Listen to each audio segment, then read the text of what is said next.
Yes, it's time for another history lesson. So, this history lesson is about trickle down economics. Trickle down economics is not a new thing.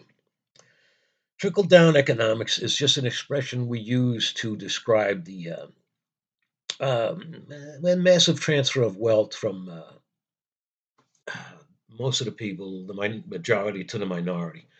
And this is basically achieved by rich people not paying taxes. So, when you hear the term trickle down economics, it means rich people not paying taxes. So let's go back into history and see what happens when rich people stop paying taxes. Uh, let's see. Uh, First, let's talk about a thing that's kind of similar to trickle down economics and is basically the result of rich people not paying taxes. Only in this case, it's the result of um, poor flooding of the Nile. All right, way back about God, how long ago was that? Say, is that 2000 BCE? Yeah, I guess so. Way back around 2000 BCE, which is about 1,000 years after the pyramids were built. There were some bad um, crop yields in Egypt, basically because the Nile didn't rise enough. The Nile has to rise, flood the land, and as it floods the land, it also covers the land with alluvial mud, which is rich in fucking nutrients or something, and makes the crops grow. Um, so this happened at the same time. The central government had become weak, basically because of they let the states have too much power. So, and in those days, there's no money; there's just grain and food.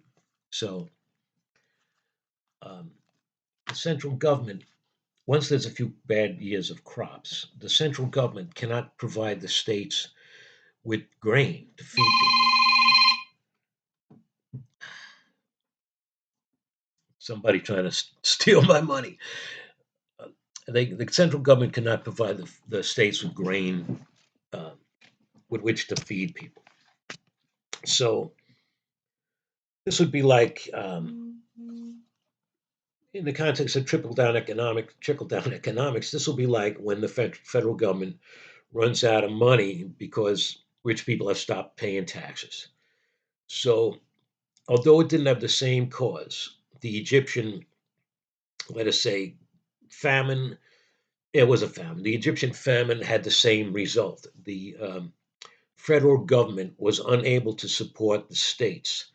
So the states just declared themselves autonomous and each state supported itself. Each state became, for about 100 years, its own little country until Egypt was unified again. So basically, what happened in Egypt is the federal government ran out of money, couldn't support the states, and the country fragmented. Okay, so let's go past Egypt. What do we got? I guess the next thing I could think of is Rome.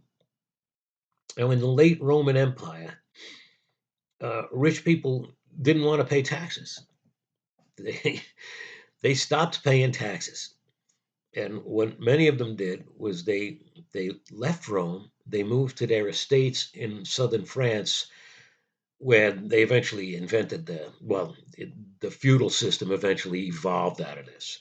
But they went to their estates in southern France, and they hired tough guys called bucalerii, which means biscuit eaters, because they fed these guys and they housed them, and these guys were there to protect them in any disputes with anybody, especially the tax man. So when the tax man came around, they kicked his ass, and he never came around again. So in the end, the Roman Empire ran out of money, and what happened? They couldn't support the provinces, so the provinces broke away, and the Roman Empire in the West fragmented.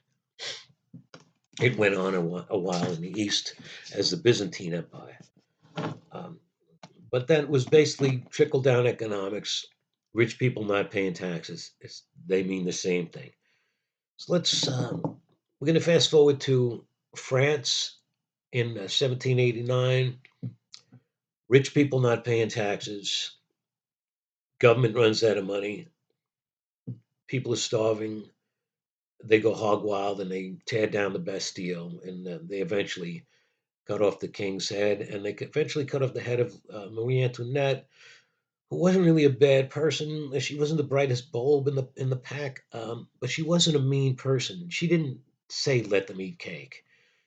Her expression was um, basically uh, an expression of sympathy, and they can eat. Let them eat brioche, and she wanted to feed them the brioche.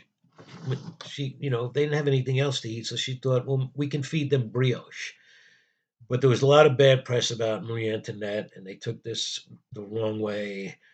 And she was rich, and people hated the rich, and she eventually got her head cut off.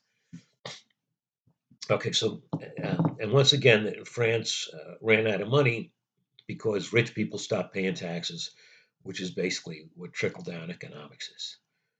Um, now we move on to the Russian Revolution, and we're just going to make this is the same fucking thing happened. Rich people aren't paying taxes. Poor people can't survive. Trickle down economics, in theory, um, is if it weren't like a self destructive, it would be a great thing for rich people, right?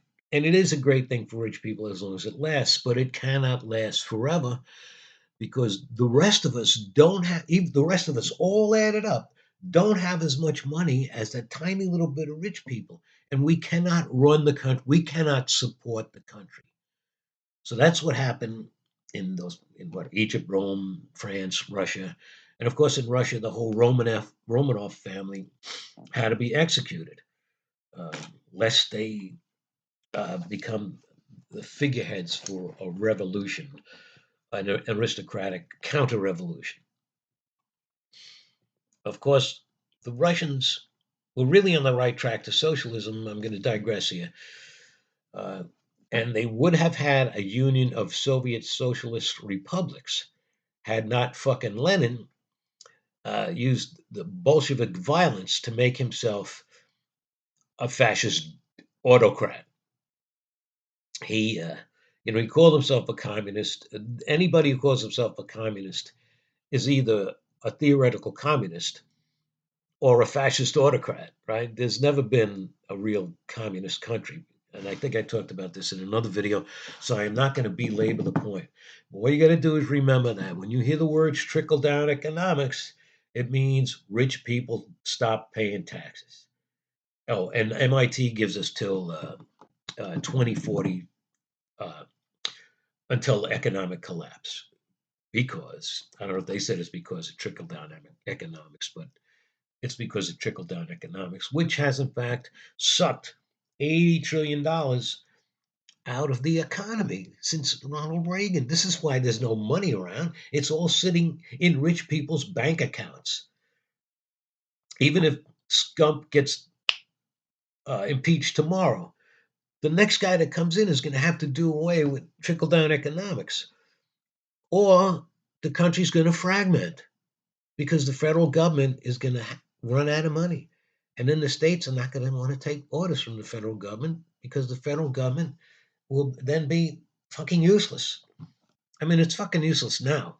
If I were to govern California, California would be its own country. Um, but I'm not. Let's wait and see what happens with the. I got an open mind. I can wait and see what happens with the midterms. And now I've been bullshitting for 9 minutes and 22 seconds. Oh wait, 22. Wait, 24. I got 26 seconds. I got to get off now.